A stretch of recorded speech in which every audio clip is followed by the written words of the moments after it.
Clique subscribe para receber a notificação dos próximos vídeos. Continuamos com a nossa reflexão sobre o problema do arrefecimento espiritual. Neste segmento, vamos considerar o problema da tepidez espiritual.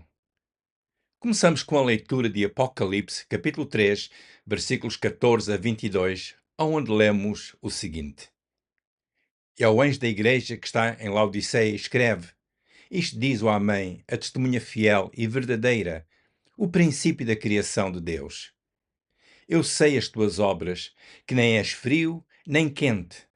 Tomara que fosses frio ou quente. Assim, porque és morno e não és frio nem quente, vomitar-te-ei da minha boca. Como dizes, rico sou e estou enriquecido, e de nada tenho falta, e não sabes que és um desgraçado, e miserável, e pobre, e cego, e nu. Aconselho-te que de mim compres ouro provado no fogo, para que te enriqueças, e vestes brancas, para que te vistas, e não apareça a vergonha da tua nudez, e que unjas os olhos com colírio, para que vejas. Eu repreendo e castigo a todos quantos amo. Sê, pois, zeloso e arrepende-te. Eis que estou à porta e bato. Se alguém ouvir a minha voz e abrir a porta, entrarei em sua casa e com ele cearei, e ele comigo. Ao que vencer, lhe concederei que se assente comigo no meu trono, assim como eu venci e me assentei com o meu Pai no seu trono. Quem tem ouvidos, ouça o que o Espírito diz às igrejas.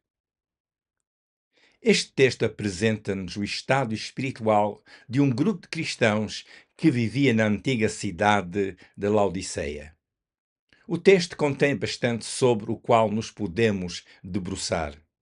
Porém, nesta reflexão, vamos restringir principalmente a nossa atenção ao versículo 15. O alvo é entender a sua mensagem dentro do contexto dos versículos que foram lidos. Apocalipse capítulo 3, versículo 15, descreve as pessoas da igreja de Laodiceia como sendo tépidas. O texto diz que nem eram frios nem quentes. E porque eram mornos, havia um fim muito triste que os esperava, a não ser que houvesse neles a mudança aconselhada pelo Senhor. O nosso exercício nesta reflexão não é julgar os cristãos que viveram há muitos séculos, mas é perceber nesta palavra de Deus o conselho divino que é dado a nós. Em outras palavras, perguntamos como é que este texto bíblico constitui para nós hoje o conselho de Deus. Comecemos por perceber quem eram os laodicenses. A cidade de Laodiceia situava-se no que é hoje a Turquia. Por se cruzarem neste local várias importantes rotas comerciais, Laodiceia tornou-se num eixo económico muito significativo. Esta cidade tornou-se conhecida pelas suas várias indústrias. O seu setor bancário era bem conhecido e procurado. Uma indústria significativa era a do têxtil, manufaturação de roupa. Neste local existia também uma escola de medicina, um centro de estudos de oftalmologia e de preparação de medicamentos para a vista, e outros centros de estudos científicos. No meio do Império Romano, o cristianismo sofreu grande perseguição, porém não foi extinguido. Segundo a arqueologia, haviam moradias privadas de maior dimensão e que tinham sido convertidas em locais de culto. Além destes lugares de culto, foi também encontrado um enorme edifício de igreja do século IV que ocupava um quarteirão inteiro, evidência da riqueza que existia em Laodiceia. Esta cidade também era conhecida pelo seu cultivo de cultura, literatura e pelos seus belos monumentos, elementos que se prestavam à fama que a cidade tinha. Presentemente, esta cidade é um significativo centro de interesse arqueológico e de atração turística. De acordo com o texto bíblico, esta cidade fazia obras. Versículo 15, Apocalipse 3,15. Significa que estavam envolvidos em algumas atividades. Porém, como nos é indicado pelo texto, estas mesmas obras manifestavam o estado destas pessoas. Eles eram mornos. No seu culto e no seu testemunho como cristãos, havia forma, porém faltava a vitalidade. Havia liturgia, porém faltava o zelo. Havia uma identidade, porém sem a efervescência da transformação de vida. Havia neles ausência de vigor, de vitalidade e também falta de entusiasmo. Qual então o efeito desta sua falha? Os cristãos da Laodiceia viviam num ambiente de ostentação, dado o poder económico que lá existia e também os recursos médicos, o cultivo da cultura. Eles desfrutavam da segurança económica e conforto social que a cidade oferecia aos seus habitantes. Diz Apocalipse capítulo 3, versículo 17, que eles diziam que eram ricos e que nada lhes faltava. Rodeados de tantos recursos que lhes eram acessíveis, eles foram aclimatizando-se ao ambiente da cidade. Estavam absorvidos com a riqueza e com o seu poder de aquisição. Em circunstâncias destas, em que o interesse pessoal pode ser seduzido, compreendemos que, com facilidade, o zelo espiritual pode definhar-se e, em seu lugar, instalar-se a mornidão. O secular captou a imaginação destas pessoas. A sua visão de vida foi tendo outras referências. O resultado foi que eles deixaram de identificar neles próprios o que Deus via neles. A mornidão é um elemento de estagnação espiritual e, por isso, é um impedimento ao crescimento. A mornidão é um impedimento à prática de obras feitas com fervor. A tepidez é uma barreira ao fervor que, normalmente, é uma característica natural do discípulo de Jesus. Romanos capítulo 12, versículo 11. A mornidão afeta o desenvolvimento e qualidade do bom fruto que é próprio do discípulo produzir. Consideremos aqui mais algumas consequências da mornidão. O estado da mornidão do crente diz algo acerca do seu estado de consciência em relação ao Evangelho, ou seja, pela qualidade de consciência que o discípulo tem da mensagem do Evangelho e do seu poder, assim também a amplitude e profundidade da operação do Evangelho na sua vida. No caso dos laodicenses, parece-nos que eles ficaram conscientemente mais virados para o que podiam colher da qualidade de vida que a cidade oferecia. Uma vida espiritual murcha afeta negativamente a visão do Reino de Deus. A visão murcha do Reino de Deus faz do discípulo alguém que, no geral, identifica-se com as coisas de Deus, mas na realidade há a infeliz falta de vital identidade baseada no Evangelho de Jesus. Por causa da compreensão e sentimento afetado pela tepidez espiritual, o serviço cristão fica muito recolhido. Esta mornidão equivale ao estado de religiosidade em que falta a eficácia das Escrituras. Nesta situação, a leitura das Escrituras não sustenta o descanso para o espírito humano. A homilia, morta, poderá satisfazer a curiosidade, mas não serve de alimento para o cansado, nem de ânimo para o abatido. A liturgia religiosa que sai da mornidão também mantém as pessoas presas a um padrão sem a vitalidade da vida espiritual. Qual o conselho que Jesus deu a esta congregação? Lemos em Apocalipse capítulo 3, versículo 18, o seguinte: aconselho-te que de mim compres ouro provado no fogo, para que te enriqueças, e vestes brancas para que te vistas, e não apareça a vergonha da tua nudez, e que unjas os olhos com colírio para que vejas. Deviam deixar de se enganar a eles próprios, deviam deixar de confiar no que tinham acumulado. A riqueza que tinham não oferecia garantias à liberdade que é segundo o Espírito de Deus. O que tinham, a sua riqueza, por ser de natureza terrena, não assegurava o bem-estar da sua alma e do seu espírito. Toda a riqueza e estado social neste mundo é de pouca duração. O seu valor não transmite nada para a eternidade, nem transita para a eternidade. O Senhor aconselhou-os a comprar dele o ouro provado no fogo. Deste ouro purificado pelo fogo viria o seu verdadeiro enriquecimento. O ouro provado que Deus oferece é resistente às falhas da economia e às falhas das estruturas sociais.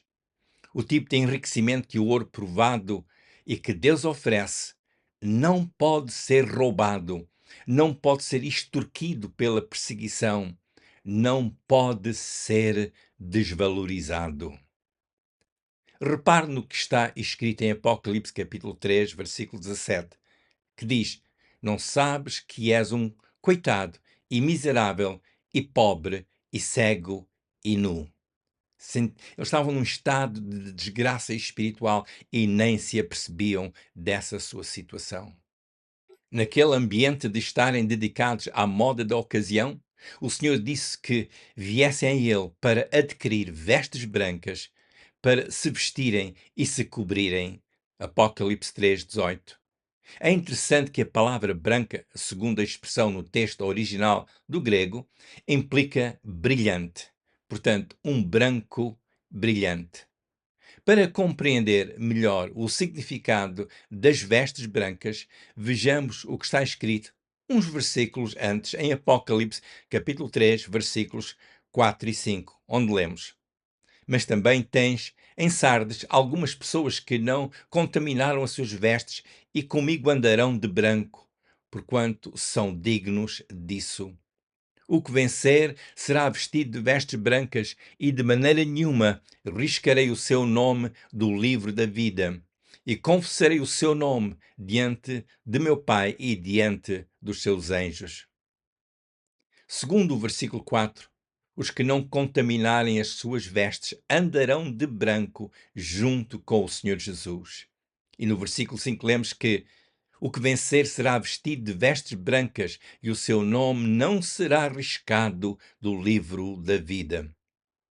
Compreendemos que o Senhor estava a colocar diante dos laodicenses uma qualidade de vida que não tinha a origem na ostentação que a cidade terrena oferecia, mas na riqueza eterna que há em Jesus. O que o Senhor lhes oferecia era o ouro que não lhes seria tirado pela tribulação. A vestimenta do Senhor continuaria branca, sem se corromper e de qualidade que é própria do céu. Na sua insensibilidade, fruto da mornidão, já nem viam a necessidade em que estavam, o estado em que se encontravam. A mornidão faz a pessoa ficar como que cega ao seu estado real. Por isso, o Senhor disse-lhes que unjas os olhos com colírio para que vejas. Apocalipse 3:18, a última parte do versículo. O colírio é um medicamento para os olhos, para tratar inflamações e infecções e para lubrificar a vista. É curioso que, segundo a história, que a escola de medicina na Laodiceia tinha a reputação de tratar problemas de vista. O Senhor encorajou-os a ungir os olhos para aclararem a sua visão.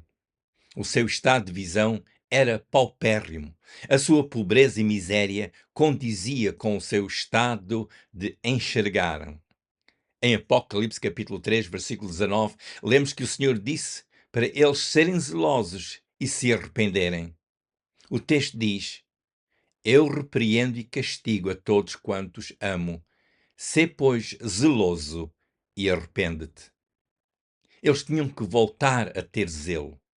É interessante que a palavra zeloso no texto grego, língua em que originalmente foi escrito, contém o significado de aquecer, de ferver. O Senhor disse-lhes para serem fervorosos.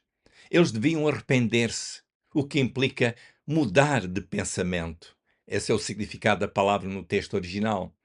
Era necessário reconsiderarem o seu estado e mudarem o seu raciocínio, a sua perspectiva de vida. Seria muito mais proveitoso eles pensarem não segundo o contexto daquilo que a cidade de Laodiceia oferecia aos seus habitantes. A palavra arrependimento diz-nos que teriam que deixar os pensamentos que tinham e pensar seriamente no que o Espírito diz às igrejas, como lemos em Apocalipse capítulo 3, versículo 22. Deviam identificar o seu estado, isto é, deviam reconhecer e admitir a sua miséria, como indicado em Apocalipse 3, 17. A vida de zelo não é necessariamente caracterizada pela emoção. A vida de serviço caloroso para com o Senhor necessita do componente racional.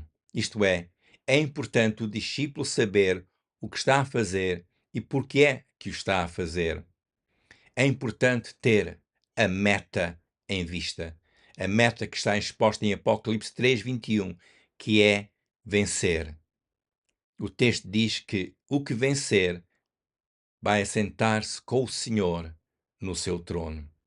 E assim, mesmo que o discípulo e as suas obras passem pela fornalha da perseguição, como acontecia com a igreja primitiva, o discípulo sabe que o valor que tem em si, em virtude do que Jesus já fez na cruz, é como ouro provado pelo fogo. O Senhor não lhes disse para saírem da Laodiceia. A questão é que aquilo que eu vejo neste texto é que para eles estarem lá, deviam constituir um testemunho de Jesus. Naquela cidade, eles deveriam estar ligados à fonte da verdadeira riqueza, da verdadeira beleza. A sua inspiração de vida deveria transcender o secular. A sua inspiração deveria vir do Senhor, que oferece a segurança eterna. Eles deviam ser uma chama avivada e não mais mornos, sendo pessoas zelosas que utilizavam o ouro refinado de Deus em suas vidas, eles estariam agradando ao Senhor. Era importante eles deixarem os sonhos da Laodiceia e adotar os sonhos do reino dos céus. O objetivo desta ponderação tem sido usar o texto como um espelho para nos conhecermos melhor.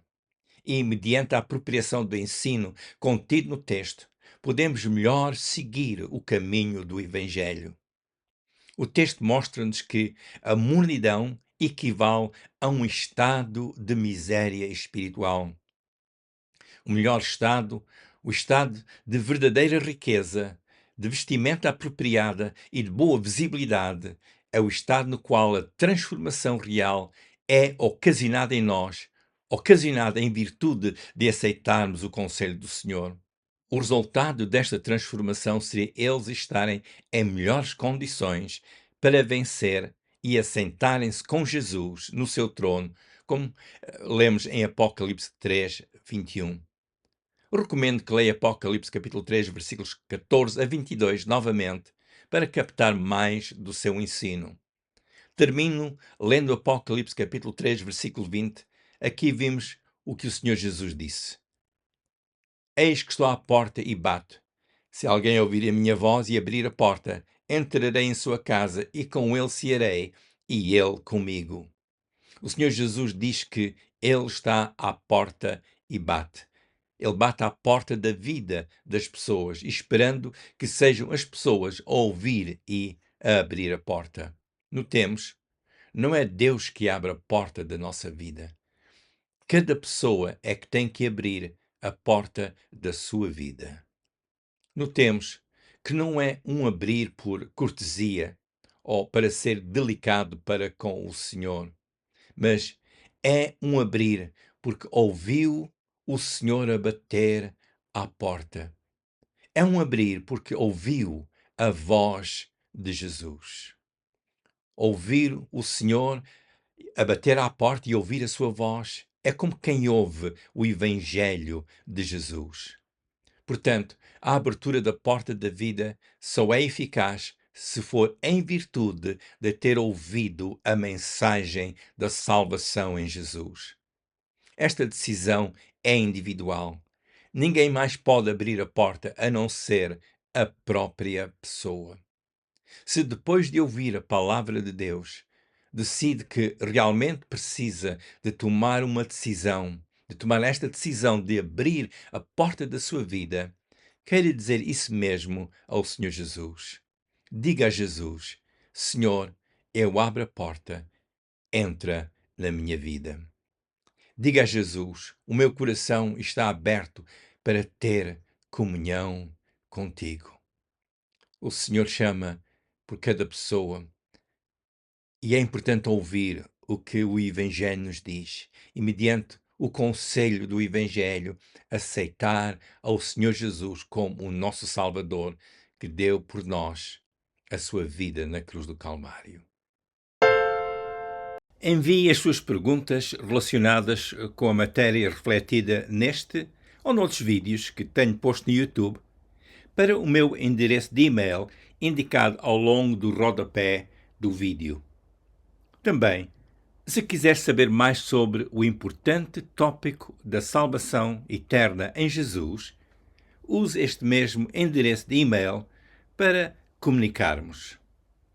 Partilhe este vídeo com outras pessoas. Se desejar ser notificado pelo YouTube sobre as próximas reflexões, poderá clicar no botão por baixo do vídeo onde diz Subscribe ou Subscreve. Partilhe esta reflexão com outras pessoas.